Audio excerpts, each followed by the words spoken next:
So a little bit more about CTR. You just need to make sure you optimize for a better CTR. People should be firstly looking for your brand. That's important. You must have some brand searches happening. So you need to create some buzz in social or through paid ads and things like that to sort of build your brand a little bit. Don't start out. It's going to be difficult otherwise. And of course, if people search for your brand plus the service and the product you're offering or that they have in mind, then Google associates those things. So that's a good signal to have.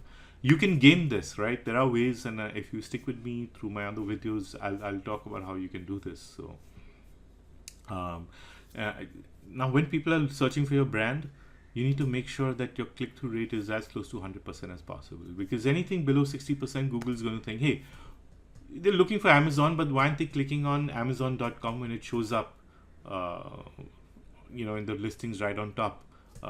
So that would be a problem. I mean, of course, that's just an example. I've used Amazon, but with whatever brand, you can plug in any brand that you want over there.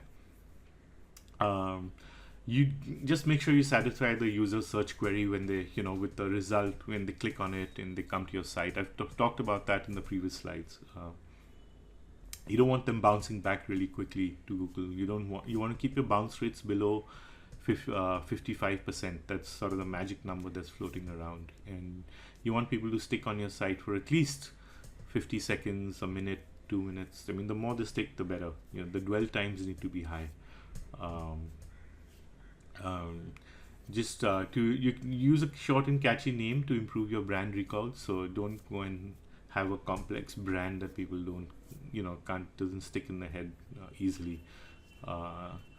And if you want Google to see how people are interacting on your site, you can do some ads. You can throw out some ads on Facebook or AdWords, and Google will see all this activity happening. And because Google tracks click-throughs from any site, I mean, they're not only tracking user behavior with their engine or to any sites, but even from backlinks. When you build a backlink, they're actually counting the clicks on that backlink and the traffic flowing from those backlinks. So to just get some user visits on your site and to start feeding Google some data, you may have to do some advertising initially.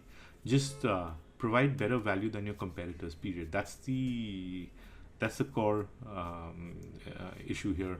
You have to aim for 10x. If your competitors are doing things at a certain level, try and exceed them 10 times, and that's it. You're going to blow them out, and things are just going to skyrocket for you if you're able to do that.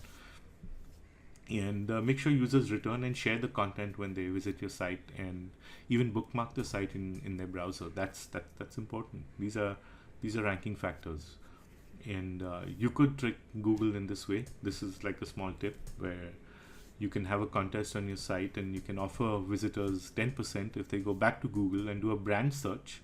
Then they click on your result, and then they come to your site from that brand search result, and then you can give them a coupon, and they can check out with their shopping cart in that process. So that would be a good flow, right, for them, because they've gone to Google, they've searched for your brand, they've clicked on your result, they've landed up on your site, they've seen the 10% coupon, they've cut it and pasted it, they've added the product into your shopping cart, and they've registered, and then they're checking out, right? And then they'll probably go through and buy it. So the entire funnel, the entire traffic funnel, right from the brand search all the way down to receiving the product and everything, buying the product, is satisfied for your brand. So that's one good trick you can do.